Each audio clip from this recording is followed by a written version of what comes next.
Hello friends, आपका हमारे channel मेधा academy में हार्दिक स्वागत है।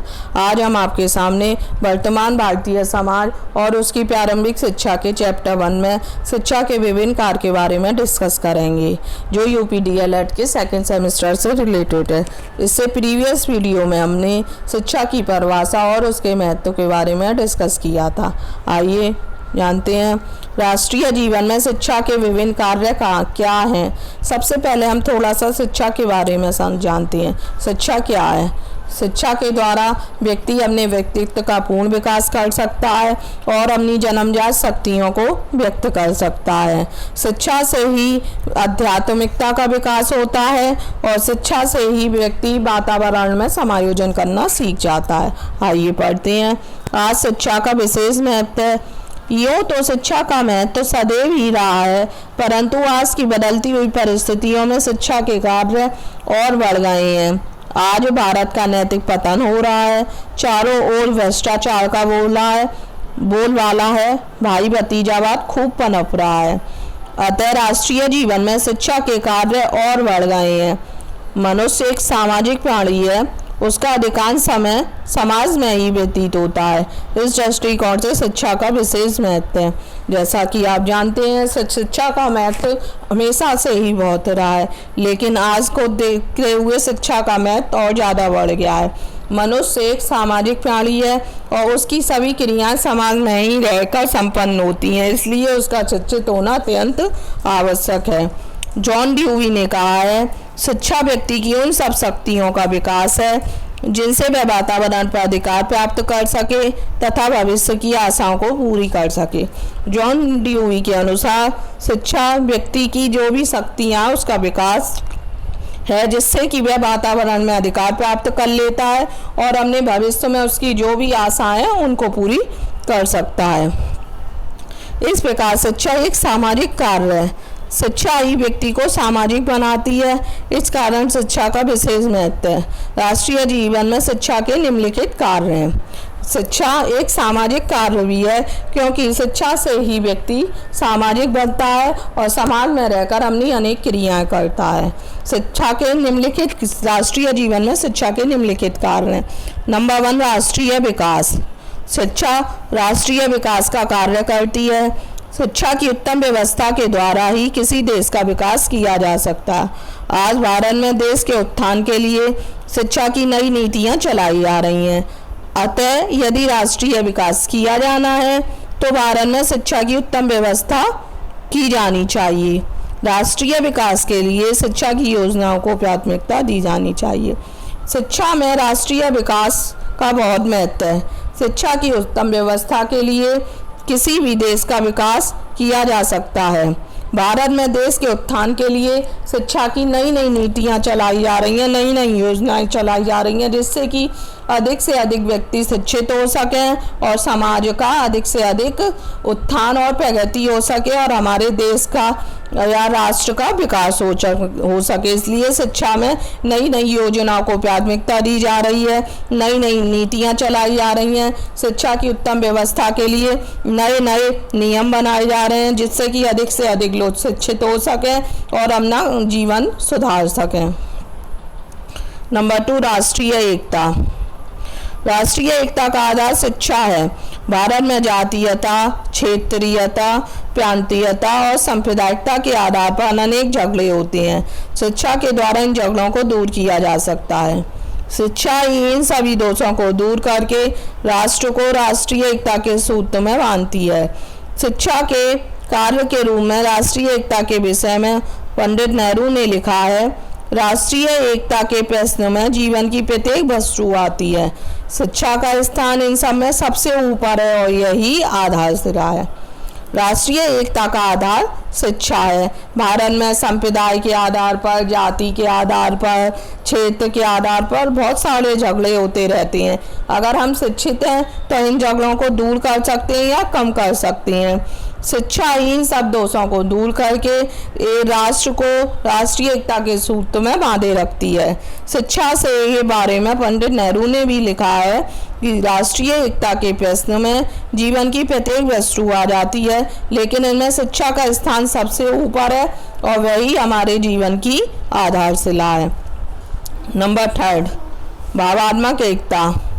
भारत में अनेक विविधताएं हैं, वास्तव में विभिन्नता का ही देश है। यही तो आप सभी जानते होंगे कि भारत में अनेक जाति के, अनेक धर्म के लोग निवास करते हैं, इसलिए भारत को विभिन्नताओं वाला देश भी कहा जाता है। अतः यहाँ पर शिक्षा का कार्य भावात्मक एकता में वृद्धि करना है।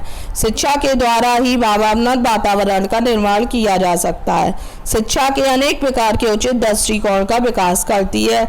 अतः राष्ट्रीय जीवन में शिक्षा का कार्य भावात्मक एकता की प्राप्ति है। इस प्रकार से हम कह सकते हैं कि शिक्षा से द्वारा ही हम भावात्मक एकता का प्राप्त कर सकते हैं। हमारे देश में अनेक धर्म के लोग, अनेक जाति के लोग निवास करते हैं, इसलिए हमारे भारत देश को विभिन्नता वाला देश कहा जाता है। यहाँ पर शिक्षा का कार्य भावात्मक एकता में वृद्धि करना है। शिक्षा के द्वारा ही हम भावात्मक वातावरण का निर्माण कर सकते हैं और शिक्षा के अनेक प्रकार के उचित दृष्टिकोण को भी हम विकसित कर सकते हैं। राष्ट्रीय जीवन में शिक्षा का कार्य भावात्मक एकता की प्राप्ति करना है। नंबर 4, सामाजिक कुशलता में वृद्धि। आज भारत निरंतर विकास की ओर अग्रसर हो रहा है, अतः हमें कुशल व्यक्तियों की आवश्यकता है। आज के युग में कुशल व्यक्ति वही है जो अपने पैरों पर खड़ा हो सके तथा अन्य व्यक्तियों के कार्यों में हस्तक्षेप न करे। ऐसे व्यक्ति ही सामाजिक उन्नति में सहायक हो सकते हैं। अतः शिक्षा का कार्य यह है कि वे अपने द्वारा व्यक्तियों की सामाजिक कुशलता में वृद्धि कर सके। इस प्रकार से हम कह सकते हैं शिक्षा के द्वारा ही व्यक्ति अपनी सामाजिक कुशलता में वृद्धि कर सकता है। आज के युग में कुशल व्यक्ति वही है जो अपने पैरों पर खड़ा है या अपना कार्य खुद कर सके, दूसरों के ऊपर निर्भर ना रहे और दूसरों के कार्यों में हस्तक्षेप ना करे। ऐसे व्यक्ति ही हमारे समाज की और हमारे देश की उन्नति में सहायक हो सकते हैं। शिक्षा का यह भी कार्य है कि व्यक्तियों की सामाजिक कुशलता में भी वृद्धि हो सके। नंबर 5, नैतिकता का प्रशिक्षण। नैतिकता से तात्पर्य उन सभी बातों से है जो मनुष्य के आचरण को श्रेष्ठ बनाती है। महात्मा गांधी का कथन है, शिक्षा से मेरा अभिप्राय उन सब सर्वश्रेष्ठ गुणों का प्रदर्शन है जो बालक मनुष्य के शरीर, मस्तिष्क तथा आत्मा में विद्यमान है। इस प्रकार शिक्षा का एक महत्वपूर्ण कार्य व्यक्ति को नैतिकता में प्रशिक्षित करना है। इस प्रकार से हम कह सकते हैं नैतिकता से तात्पर्य उन सब बातों से है जिससे मनुष्य के आचरण श्रेष्ठ होता है या उसका आचरण अच्छा बनता है। महात्मा गांधी ने भी कहा है, शिक्षा से मेरा अभिप्राय उन सर्वश्रेष्ठ गुणों का प्रदर्शन है जो बालक तथा मनुष्य के शरीर में, मस्तिष्क में और उसकी आत्मा में विद्यमान है।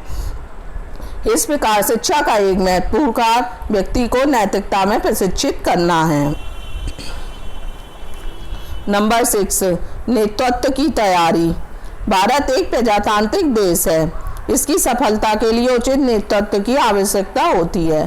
प्रजातंत्र की सफलता के लिए योग्य नागरिकों की आवश्यकता होती है। अतः प्रजातंत्र की सफलता के लिए नागरिक को उनके कर्तव्यों एवं दायित्वों का बोध कराया जाना चाहिए। इस प्रकार शिक्षा का प्रमुख कार्य व्यक्तियों को इस प्रकार से प्रशिक्षित करना है कि वे सामाजिक और सांस्कृतिक क्षेत्रों में नेतृत्व का उत्तरदायित्व निभा सकें। इस प्रकार से हम कह सकते हैं कि भारत एक लोकतांत्रिक या प्रजातांत्रिक देश है। इसकी सफलता के लिए हमें एक उचित नेतृत्व की आवश्यकता होती है और प्रजातंत्र की सफलता के लिए उसमें योग्य नागरिकों का होना अत्यंत आवश्यक है। अगर प्रजातंत्र में अयोग्य नागरिक होंगे तो हमारा देश तरक्की नहीं कर पाएगा। अतः प्रजातंत्र की सफलता के लिए नागरिकों को अपने उत्तरदायित्व का, अपने कर्तव्यों का बोध भी कराया जाना चाहिए। इस प्रकार शिक्षा का यही कार्य है कि व्यक्तियों को इस प्रकार से प्रशिक्षित करना है कि वे सामाजिक, सांस्कृतिक क्षेत्रों में अपने नेतृत्व का उत्तरदायित्व निभा सकें। क्या उनके उत्तरदायित्व हैं, क्या उनके कर्तव्य हैं, उस सब के बारे में उन्हें जानकारी हो सके। नंबर 7, कुशल व्यक्ति तैयार करना या कुशल व्यक्तित्व बनाना। प्रजातंत्र की सफलता के लिए कुशल व्यक्तियों की आवश्यकता होती है। कुशल व्यक्ति ही देश का उत्पादन तथा राष्ट्रीय आय में वृद्धि कर सकती हैं। राष्ट्रीय आय बढ़ने से सभी को लाभ होता है। भारत जैसे विकासशील देशों के लिए ऐसे व्यक्तियों की आवश्यकता है जो राष्ट्रीय आय में वृद्धि कर सके। हमारे देश के लिए तरक्की के लिए सबसे ज़रूरी चीज़ यह है कि उसमें कुशल व्यक्ति हों, और कुशल व्यक्तियों को तैयार करने के लिए हमारा प्रजातंत्र ऐसा होना चाहिए जिससे कि उनकी शिक्षा इस प्रकार से दी जाए कि वे उसमें अपना सफल नेतृत्व कर सकें। कुशल व्यक्ति जो होते हैं हमारे देश का उत्पादन और राष्ट्रीय आय में वृद्धि करते हैं, और अगर देश की राष्ट्रीय आय बढ़ेगी तो सभी को उससे लाभ होगा।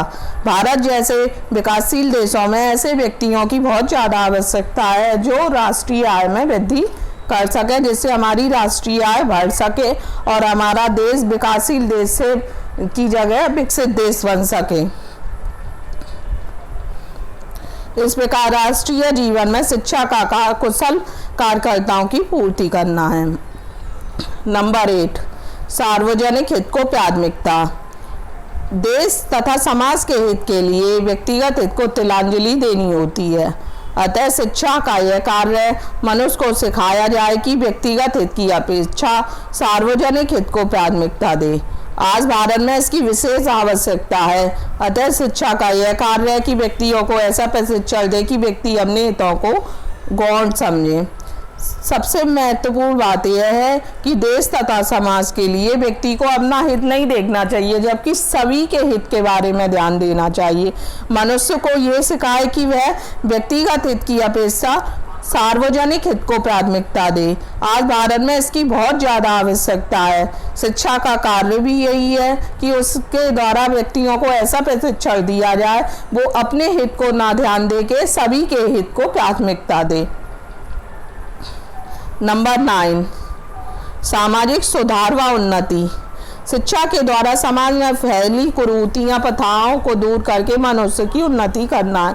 समाज में दहेज प्रथा, बाल विवाह, इस टाइप की कुरीतियाँ फैली हुई हैं। शिक्षा के द्वारा इन सब कुरीतियों को दूर करना है और मनुष्य की उन्नति करना है, क्योंकि मानव शिक्षा के अभाव के कारण अंधविश्वासों में पड़कर अपनी उन्नति नहीं कर सकता। कहने का तात्पर्य है कि मनुष्य अगर इन्हीं कुरीतियों में फंसा हुआ है तो वह अपनी उन्नति नहीं कर सकता। इसके लिए मनुष्य का शिक्षित होना अत्यंत आवश्यक है। ड्यूवी ने भी लिखा है, शिक्षा में ही सामाजिक एवं संस्था संबंधी साधनों द्वारा समाज का कल्याण, सुधार एवं उन्नति की रुचि का पुष्पित होना पाया जाता है। इस प्रकार से हम कह सकते हैं शिक्षा के द्वारा ही हम सामाजिक सुधार और उन्नति कर सकते हैं। दी गई व्याख्या से स्पष्ट होता है कि शिक्षा का मानव और राष्ट्रीय जीवन में विशेष महत्व है। किसी देश के लिए ऐसी शिक्षा पद्धति होनी चाहिए जो उपरोक्त कार्य वर्णित कर सके। इस प्रकार देश और समाज का कल्याण होगा। इस प्रकार ही देश की वास्तविक प्रगति होगी। बोसिंग ने भी शिक्षा के कार्यों के संबंध में कहा है कि शिक्षा का कार्य व्यक्ति और समाज के बीच ऐसा सामंजस्य स्थापित करना है जिसमें व्यक्ति अपने को मोड़ सके और परिस्थितियों को पुनः व्यवस्थित कर ले, जिनसे दोनों को अधिकाधिक स्थायी संतोष प्राप्त हो सके। इस प्रकार से हम कह सकते हैं शिक्षा व्यक्ति का शिक्षा के द्वारा राष्ट्रीय विकास, राष्ट्र का विकास, भावनात्मक एकता, राष्ट्रीय एकता का विकास होता है। सामाजिक कुशलता में वृद्धि होती है।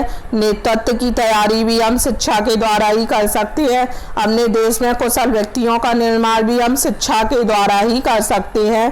शिक्षा के द्वारा ही व्यक्ति अपने सार्वजनिक हित को प्राथमिकता देता है और समाज की उन्नति व सुधार पर ध्यान देता है। इसलिए शिक्षा के ऊपर विशेष ध्यान देना चाहिए। नई से नई नीतियाँ लानी चाहिए जिससे भी जो गरीब बच्चे हैं या जिन पे पैसा नहीं है वो भी शिक्षा का लाभ उठा सके और अपने आप को शिक्षित कर सके और अपने जीवन को सफल बना सके। अगर आपको हमारा वीडियो समझ आया हो तो प्लीज़ लाइक कीजिए और हमारा अगला वीडियो देखने के लिए हमारे चैनल को सब्सक्राइब कीजिए और बेल आइकन को प्रेस कीजिए। Thank you.